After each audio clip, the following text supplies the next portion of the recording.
প্রিয় শিক্ষার্থীবৃন্দ, আপনারা অনেকেই দীর্ঘদিন ধরে রিকোয়েস্ট করে আসছেন যাতে করে রিডাক্সের উপর একটি ভিডিও সিরিজ আমি তৈরি করি। তো আপনাদের রিকোয়েস্ট রাখার জন্য হাজির হয়ে গিয়েছি। আশা করি রিডাক্সের এই ভিডিও সিরিজ থেকে আপনারা রিডাক্স সম্পর্কে অনেকগুলো বিষয় খুব সহজেই জানতে পারবেন। তো শুরুতেই বেসিকভাবে বলে নিচ্ছি, রিডাক্স হচ্ছে একটি জাভাস্ক্রিপ্ট লাইব্রেরি। সুতরাং এটি রিয়্যাক্ট, অ্যাঙ্গুলার কিংবা ভিউ এর সাথে কানেক্টেড না, আপনি যে কোনো জায়গায় ব্যবহার করতে পারবেন। তো সেই জন্য প্রথমে আমি আপনাদের দেখাবো কিভাবে রিডাক্স জাভাস্ক্রিপ্টে ব্যবহার করতে হয়। দেন আমি রিডাক্স সম্পর্কে আলোচনা করব, অর্থাৎ রিডাক্সকে কিভাবে রিয়্যাক্টে ব্যবহার করতে হয়। অ্যান্ড ফাইনালি রিডাক্স টুলকিটের ব্যবহার দেখাবো, যার সাহায্যে রিডাক্সকে আরও এফিশিয়েন্টলি কিভাবে লেখা যায় সেই প্রসঙ্গে ধারণা দেব। তো যারা আপনারা আমার রিয়্যাক্টের ভিডিও সিরিজ দেখেছেন তাদের জন্য ডেফিনেটলি প্লাস পয়েন্ট, বাট যারা দেখেনি তাদের জন্য প্রবলেম নেই, যেহেতু আমি শুরুই করব রিডাক্স জাভাস্ক্রিপ্টে কীভাবে ব্যবহার করতে হয় সেই প্রসঙ্গ দিয়ে। ওকে, তো আমি আপনাদের থিওরিটিক্যালি এই ভিডিওতে ধারণা দেব রিডাক্স কি, রিডাক্স কেন প্রয়োজন, রিডাক্সের বিভিন্ন টার্মিনোলজি সম্পর্কে আলোচনা করব এবং রিডাক্স কিভাবে কাজ করে সেই প্রসঙ্গে ধারণা দেব এই ভিডিওতে, এবং পরবর্তী ভিডিও টিউটোরিয়াল থেকে প্র্যাকটিক্যালি জিনিসগুলো দেখা শুরু করব।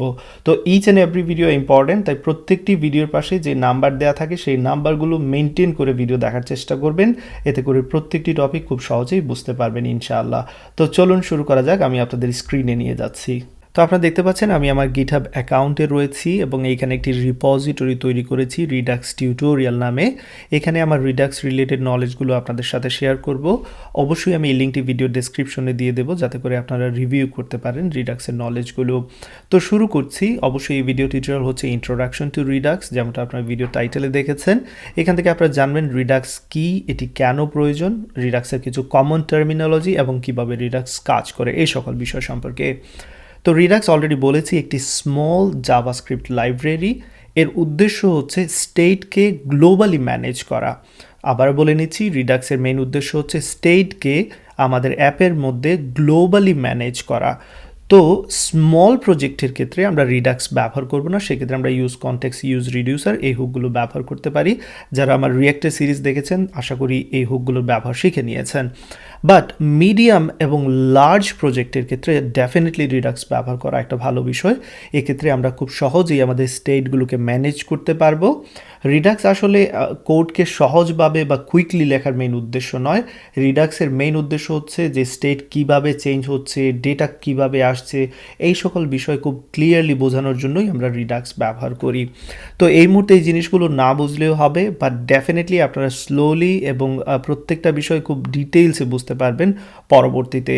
এই মুহূর্তে জাস্ট জেনে নেওয়া এতটুকুই ইম্পর্টেন্ট, রিডাক্স হচ্ছে একটি জাভাস্ক্রিপ্ট লাইব্রেরি যার সাহায্যে আমরা স্টেটকে ম্যানেজ করি, দ্যাটস ইট। তো কিছু কমন টার্মিনোলজি যেগুলো প্রায়ই আপনারা শুনে থাকবেন। প্রথমেই যে টার্মিনোলজিটা এখানে আপনারা দেখতে পাচ্ছেন, রিয়্যাক্ট রিডাক্স, এর নাম থেকেই বোঝা যাচ্ছে এর উদ্দেশ্যটা কি। এই প্যাকেজের সাহায্যে আমরা খুব সহজেই রিয়্যাক্ট অ্যাপের রিডাক্সের কাজ করতে পারি। রিডাক্স টুলকিটের সাহায্যে আমাদের যে রিডাক্সের লজিকগুলো রয়েছে সেগুলোকে আমরা এফিশিয়েন্টলি লিখতে পারি, যাতে করে আমরা মিস্টেককে খুব ইজিলি অ্যাভয়েড করতে পারি, যে সম্পর্কে অবশ্যই এই ভিডিও সিরিজে আমি আলোচনা করব। রিডাক্স ড্যাব টুল নামে একটি এক্সটেনশন রয়েছে, আমরা যেটা গুগল ক্রোমে অবশ্যই ইউজ করতে পারবো, এবং এর সাহায্যে খুব সহজেই আমরা ডিবাগিংয়ের কাজ করতে পারবো। ডেফিনেটলি পরবর্তীতে এর ব্যবহার আমি আপনাদের দেখাবো। এবার আসুন মেইন বিষয়টা, যে রিডাক্স কিভাবে কাজ করে। এই বিষয়টা বোঝা খুবই ইম্পর্ট্যান্ট, কারণ পরবর্তী ভিডিও টিউটোরিয়ালগুলো এই সিকোয়েন্সেই যাবে। তো আমি যেমনটা বলেছি, স্টেটকে ম্যানেজ করা হচ্ছে রিডাক্সের মেইন উদ্দেশ্য। ওকে, তো এখানে একটি এক্সাম্পল যদি আপনারা খেয়াল করেন, ধরা যাক আমার একটি ভিউ রয়েছে, একটি ব্রাউজার রয়েছে, যেখানে আপনারা এরকম দেখতে পাচ্ছেন যে কাউন্ট রয়েছে 0 এবং ইনক্রিমেন্ট নামে একটি বাটন রয়েছে। তো এটাকে ভিউ হিসেবে আমরা ধরে নিতে পারি। তো যখনই আমি ইনক্রিমেন্ট বাটনে ক্লিক করব, আমার উদ্দেশ্য হচ্ছে কাউন্টের ভ্যালু হবে 1, আবারও ক্লিক করলে কাউন্টের ভ্যালু হবে 2। তাহলে এখানে আমার স্টেটটা হচ্ছে এই কাউন্ট 0। ওকে, এই স্টেটটা হচ্ছে কাউন্ট। এই কাউন্টকে আমি পুরো অ্যাপে ম্যানেজ করতে যাচ্ছি। তাহলে প্রথম কাজ হচ্ছে আমাদের স্টেটকে ডিফাইন করা। দেন যখনই ইনক্রিমেন্ট বাটনে ক্লিক করব, আমি চাচ্ছি কি হবে, একটি অ্যাকশন ডিসপ্যাচ হবে, অর্থাৎ আমি চাচ্ছি কি হবে, ইনক্রিমেন্ট হবে। তো এই বিষয়টাকে রিডাক্সের ভাষায় আমরা বলতে পারি, যখনই ইনক্রিমেন্টে ক্লিক করব একটি অ্যাকশন ডিসপ্যাচ হবে, সেই অ্যাকশনটা কি হবে, ইনক্রিমেন্ট হবে। যদি এখানে ডিক্রিমেন্ট বাটন থাকে সেই ক্ষেত্রে হয়তো বা ডিসপ্যাচ হবে, অ্যাকশন কি হবে, ডিক্রিমেন্ট হবে। তাহলে যখনই আমি এখানে কোনো কাজ করছি সেটাই হচ্ছে অ্যাকশন। সো আমি ইনক্রিমেন্ট করতে যাচ্ছি, সেটাই হচ্ছে আমার অ্যাকশন। অ্যাকশনের টাইপ হচ্ছে এখানে ইনক্রিমেন্ট। তো সেই অ্যাকশনের টাইপের উপর বেস করে রিডিউসার কি করবে, যাবতীয় লজিকের কাজ করবে, অর্থাৎ স্টেটকে আপডেট করবে। তো আপডেট করার পর সেই ভ্যালুটাকে স্টোর করবে কোথায়, স্টোরের মধ্যে।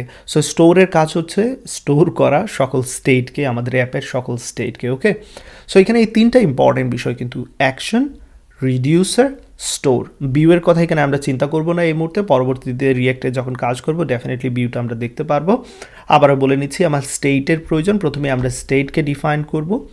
আমরা ভিউতে কি করি, কোনো একটা কাজ করা মাত্রই সেটা হচ্ছে অ্যাকশন, তাই না? আমরা ইনক্রিমেন্ট করতে পারি, ডিক্রিমেন্ট করতে পারি, সেটাই হচ্ছে আমাদের অ্যাকশন। তো আমরা কি করি, অ্যাকশনকে ডিসপ্যাচ করি। সেই অ্যাকশনের টাইপের উপর বেস করে কে হ্যান্ডেল করবে সব লজিক, এই রিডিউসার সব লজিক হ্যান্ডেল করবে। দেন রিডিউসার কি করবে, আপডেট করবে স্টেটকে এবং স্টোর করে রাখবে স্টোরের মধ্যে। সেইখান থেকে আবারও চেঞ্জ আসবে কোথায়, ভিউয়ের মধ্যে। তো এই প্রত্যেকটা বিষয় আমরা ভেঙে ভেঙে আলোচনা করব এবং দেখব আমরা এগুলো কিভাবে কাজ করে। সো এখানে টেনশন নেওয়ার কোনো কাজ নেই, বাট ইম্পর্টেন্ট কয়েকটা বিষয় এখানে মনে রাখতে হবে যে রিডাক্স কি। রিডাক্স হচ্ছে এটি জাভাস্ক্রিপ্ট লাইব্রেরি যার সাহায্যে স্টেটকে গ্লোবালি ম্যানেজ করা হয়। সুতরাং স্টেট তো ডিফাইন করতে হবে ম্যানেজ করার জন্য, এবং ম্যানেজ কিভাবে করছি, তিনটা কি প্রিন্সিপাল এখানে আসছে। যে আমরা কি করব, অ্যাকশনকে ডিসপ্যাচ করব, কোনো একটা কাজ করব, সেটা ইনক্রিমেন্ট ডিক্রিমেন্ট, সেটাই হচ্ছে অ্যাকশন। দেন সেই অ্যাকশনের টাইপের উপর বেস করে রিডিউসার, যেটা কিনা একটি ফাংশন, সে কী করবে, স্টেটকে আপডেট করে স্টোরের মধ্যে সেই আপডেটটা দেখাবে। অ্যান্ড দেন স্টোরের কাজ হচ্ছে ভিউকে চেঞ্জ করে দেয়। ওকে, তো এই বিষয়গুলো আমরা প্রত্যেকটা বিষয় নিয়ে আলোচনা করব। আবার বলে নিচ্ছি, অ্যাকশন, রিডিউসার, স্টোর, এই তিনটা কি ইম্পর্ট্যান্ট বিষয় যেখানে যেগুলো অবশ্যই আপনাকে বুঝতে হবে রিডাক্স বোঝার জন্য। তো পরবর্তী ভিডিও টিউটোরিয়ালে আমি অ্যাকশন এবং স্টেট সম্পর্কে বিস্তারিত আলোচনা করব এবং কিভাবে রিডাক্স জাভাস্ক্রিপ্টটা ব্যবহার করতে হয়, কি কি প্যাকেজ প্রয়োজন, সেই প্রসঙ্গে আলোচনা করব।